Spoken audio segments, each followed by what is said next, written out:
नमस्कार श्रोते हो, तुम्ही ऐकत आहात स्पर्श तुझ्या प्रीतीचा भाग 40. सकाळी सुलोचनाबाई नाश्त्याची तयारी करत होत्या. अजूनही घरातील वातावरण तंग होतं. अक्षय आणि सोनाली यांना सर्वांनी वाळीत टाकलं होतं. यापुढे या घरात आपलं काहीच चालणार नाही हे सोनालीला माहीत होतं. म्हणून तिने अक्षय सोबत ऑफिसमध्ये जाण्याचा निर्णय घेतला होता. दोघेही तयार होऊन बाहेर आले, पण सुलोचनाबाई यांनी त्या दोघांना साधं चहासाठी सुद्धा विचारलं नाही. म्हणून ते दोघे तसेच जाण्यासाठी निघाले. थांब अक्षय, शारदाचा आवाज कानी पडला. म्हणून दोघांची पावलं जागीच थबकली. आज मी जमिनीची कागदपत्र काढणार आहे. त्यानंतर समजेल कोणाच्या नावावर किती जमीन येणार आहे. माझे सिनियर ॲडव्होकेट यांच्यासोबत मी या विषयावर बोलून घेते, कारण हे प्रकरण माझ्यापेक्षा ते जास्त चांगल्या प्रकारे हाताळतील. नाहीतर तुला वाटेल मी तुझी फसवणूक करत आहे. एकदा का रितसर जमिनीची वाटणी झाली, त्यानंतर आपले रास्ते कायमचे वेगळे होतील. शारदाने आपल्या वकिली भाषेत त्याला समजावलं, पण यामुळे अक्षय घाबरला होता. मला कोर्टाची पायरी चढायची नाही, मला फक्त माझा हिस्सा हवा आहे. अक्षय अजूनही आपल्या निर्णयावर ठाम होता. तशी शारदा मंद हसली. तू 25 एकरची डिमांड केली आहे, जे शक्य नाही. त्यामुळे उद्या जाऊन तुला असं वाटायला नको की तुझ्या भावाने तुझ्यावर अन्याय केला आहे.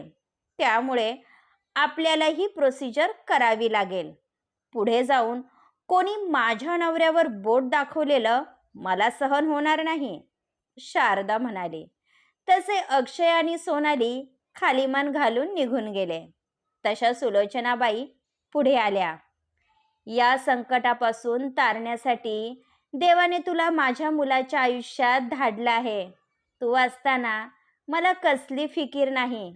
माझी खात्री आहे तू प्रल्हादला या संकटातून बाहेर काढशील. सुलोचनाबाई यांनी मनोमन तिला खूप सारे आशीर्वाद दिले. मी यांना बोलावून आणते. रात्री ते उशिरा झोपले होते, म्हणून मी उठवलं नाही. तुम्ही पण अजिबात काळजी करू नका, सर्व काही ठीक होईल. शारदाने त्यांना धीर दिला. तशी अनु आपली कॉलेजची बॅग सावरत बाहेर आली. येते आई. अनुचा चेहरा उतरला होता. आईनी किती वेळा सांगितलं आहे, उपाशीपोटी बाहेर पडायचं नाही. आधी काहीतरी खाऊन घे आणि टिफिन घेतल्याशिवाय अजिबात जायचं नाही. तुझी एक्झाम जवळ आली आहे, त्यामुळे तुझा फोकस स्टडीमध्ये असायला हवा, शारदा म्हणाली. अनुने हो मध्ये मान हलवली व स्वयंपाकघरात निघून गेली. आपल्या पतीच्या निधनानंतर सुलोचनाबाई यांनी आपल्या घराला प्रेमाच्या धाग्यात बांधून ठेवलं होतं. त्यांना वाटलं होतं पुढे जाऊन दोन्ही भाऊ एकमेकांचा आधार बनतील, पण त्या आपल्या एका मुलाला संस्कार द्यायला कमी पडल्या होत्या, याची जाणीव आत्ता कुठे त्यांना झाली होती. शारदा रूममध्ये आली. प्रल्हाद अजूनही झोपला होता. यावेळी त्याच्या चेहऱ्यावर असलेले निरागस भाव तिच्या मनाला समाधान देत होते. तो एखाद्या लहान मुलासारखा निश्चित झोपला होता. आपल्यावर किती मोठं संकट आलं आहे याचं त्याला भान नव्हतं. त्याला पाहून शारदा भावुक झाली व त्याच्या उशाशी बसली. प्रल्हाद. शारदा त्याच्या केसांमधून प्रेमाने हात फिरवत होती. तितक्यात प्रल्हादने डोळे उघडले व एकटक तिच्याकडे पाहू लागला. काल जे काही झालं ते सत्य की स्वप्न या द्विधा मनस्थितीत तो अडकला होता. उठायचं नाही. त्याच्याकडे पाहून शारदा गोड हसली व अलगद त्याच्या कपाळावर ओठ टेकवले. त्याला तर काहीच समजत नव्हतं. मी स्वप्न तर पाहत नव्हतो ना. काल जे काही झालं त्यावर प्रल्हादचा अजूनही विश्वास बसत नव्हता.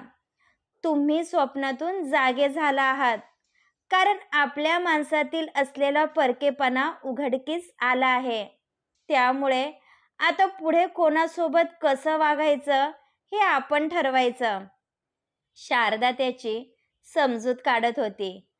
प्रल्हाद उठून बसला व तिचा हात हातात घेतला. तू कधीच माझी साथ सोडणार नाही ना शारदा? आज पहिल्यांदा प्रल्हाद तिला एकेरी नावाने संबोधत होता, ज्यामध्ये ओतप्रोत प्रेम भरलं होतं. याचा अर्थ त्याच्या शारदाकडून बऱ्याच अपेक्षा होत्या. मी शेवटच्या श्वासापर्यंत तुमची साथ सोडणार नाही, शारदा थेट त्याच्या डोळ्यात पाहत म्हणाली. तसा तो मंद हसला व तिला आपल्या मिठीत घेतले. त्याचा शारदावर पूर्ण विश्वास होता आणि याच विश्वासाच्या जोरावर तो प्रत्येक संकटाला सामोरे जाण्यासाठी सज्ज झाला होता. अक्षय आणि सोनाली चांगलेच टेन्शनमध्ये आले होते. सोमनाथ डोक्याला हात लावून बसला होता. शारदाने कोर्टमध्ये जाण्याची गोष्ट काढली म्हणून दोघे चांगलेच घाबरले होते. त्यासाठी त्यांना सोमनाथची मदत हवी होती.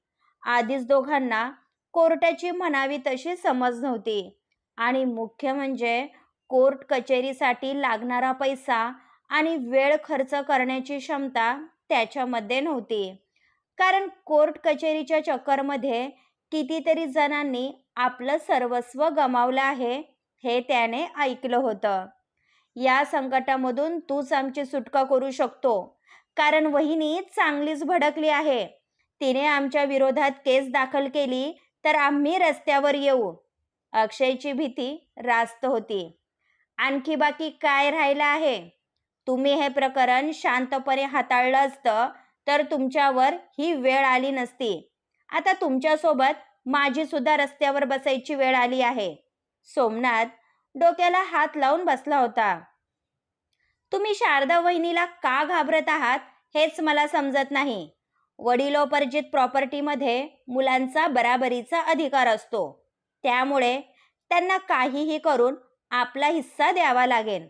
तिला कोर्टात जायचं असेल तर जाऊ द्या. आपल्याला 25 एकर जमीन मिळणार म्हणजे मिळणार, सोनाली म्हणाली. तसा सोमनाथ मोठमोठ्याने हसायला लागला. 25 एकर खूप लांबची गोष्ट आहे. तुम्ही विसरत आहात की जमिनीचे 4 हिस्से होणार आहे. त्यामुळे तुमचे करोडो रुपये कमवण्याचं स्वप्न आता स्वप्नच राहणार आहे. आता जे काही हातात येईल ते घ्या आणि शांत बसा. सोमनाथच्या बोलण्यावर दोघेही घाबरले. अनुने मध्ये तोंड उघडलं नसतं तर आपल्यावर ही वेळ आली नसती. त्यामुळे जे मिळत आहे ते घेण्या वाचून गत्यंतर नाही, अक्षय म्हणाला. तुम्हाला कायद्याच्या गोष्टी समजणार नाही भाऊ. तुमच्या जमिनीचे फेरफार व 7-12 उतारे मी पाहिले आहे. यापुढे माझ्या हातात काहीच राहिलं नाही. तुमच्या वाट्याला जी जमीन येईल ती सांगा. त्यानंतर मी पार्टीसोबत तुमची मीटिंग फिक्स करतो. फक्त तुमचे करोडो रुपये कमवण्याचे स्वप्न हे स्वप्न राहणार आहे, हे लक्षात असू द्या. असं बोलून सोमनाथ निघून गेला. तसे दोघे विचार करू लागले. शारदाचे पुढचे पाऊल काय असणार यावर दोघांचं लक्ष लागून राहिलं होतं. अक्षयने शेतीमध्ये हिस्सा मागितला आहे ही खबर गावामध्ये वाऱ्यासारखी पसरली होती. आत्ता कुठे प्रल्हाद बिकट परिस्थितीमधून सावरला होता. त्यामध्ये पुन्हा त्याच्यावर नवीन संकट येऊन ठेपलं होतं, ज्याचे सर्वांना वाईट वाटत होतं. पण अक्षयचा लालची स्वभाव घरातले सोडले तर बाहेरच्यांना चांगला माहीत होता. त्यामुळे कोणाला काही वाटलं नाही. आज नाही तर उद्या प्रल्हादवर ही वेळ येणार हे बऱ्याच लोकांना माहीत होतं. आपल्या घरातील जवळच्या माणसांचा मूळ स्वभाव आपण सोडलो तर अख्ख्या जगाला माहीत असतो. असं काहीसं अक्षयच्या बाबतीत झालं होतं. म्हणून तर इतके वर्ष एकत्र राहून सुद्धा प्रल्हादने आपल्या भावाला ओळखलं नव्हतं. पण काहीही असलं तरी प्रल्हादसाठी अख्खा गाव हळहळ करत होता. कारण त्याचं आपल्या शेतीवर किती प्रेम आहे हे सर्वांना माहीत होतं. शारदा आणि प्रल्हाद वडगाव महसूल अधिकारी यांच्या ऑफिसमध्ये आले होते. शारदाने जमिनीचे सातबारे व फेरफार उतारे काढण्यासाठी अर्ज भरला होता. तसे तिने इंटरनेटवरून काही जमिनीचे उतारे काढले होते. पण वडिलोपर्जित जमिनीचे कागदपत्र त्यांना मूळ स्वरूपात मिळणार होते.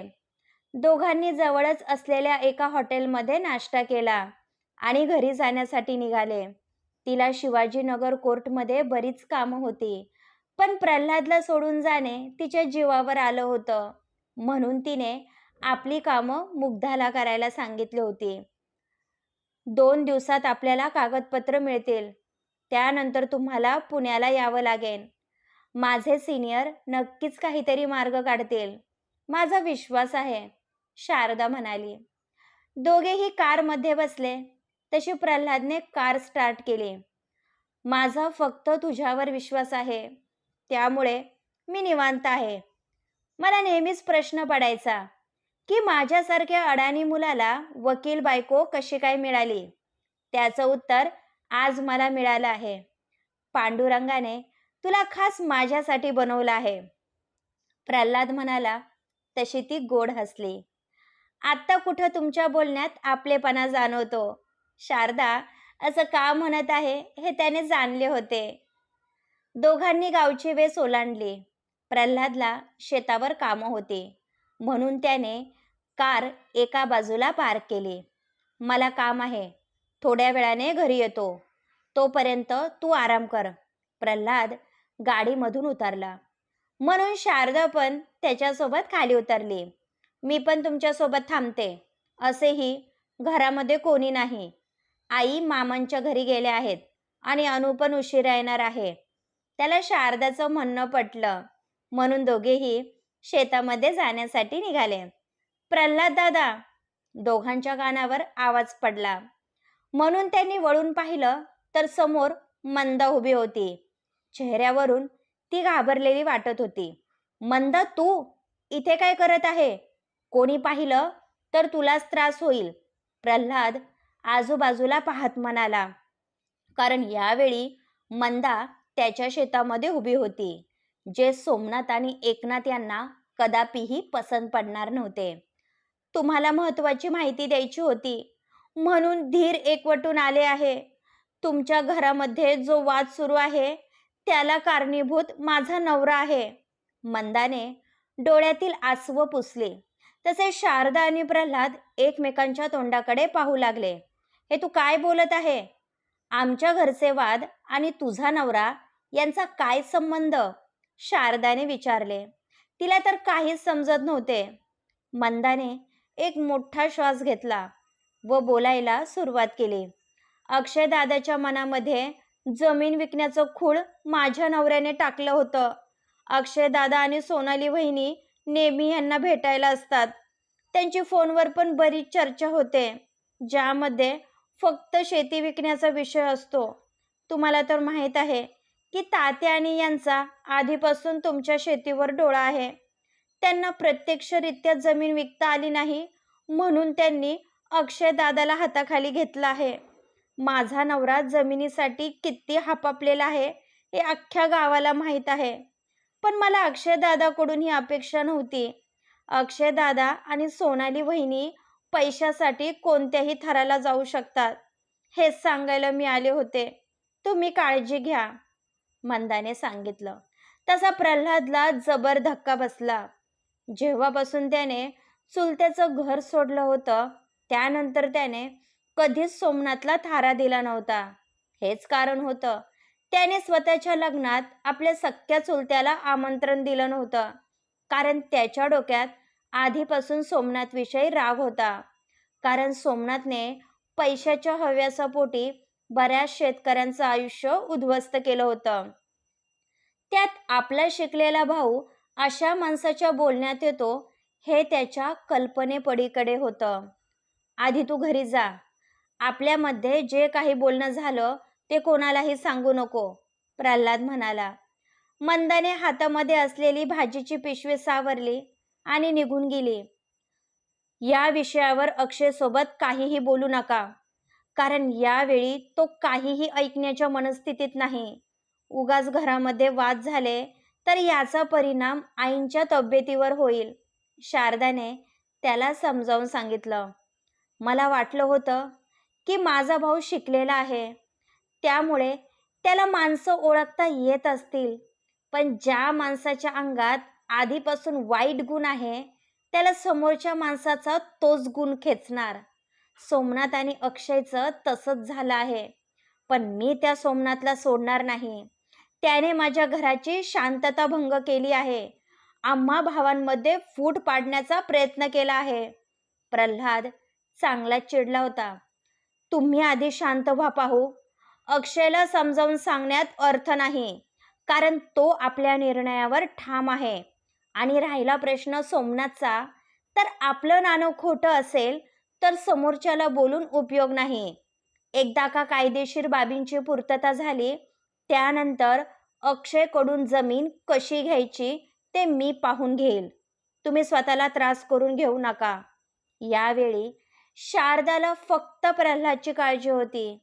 तिच्या बोलण्याने त्याला धीर मिळाला होता. रात्री संपूर्ण फॅमिली शांतपणे जेवण करत होती. रोज बाहेरचे 3 वेळ जेवण करणे अक्षय आणि सोनालीला परवडणार नव्हतं, त्यामुळे ते पण जेवण करण्यासाठी आले होते.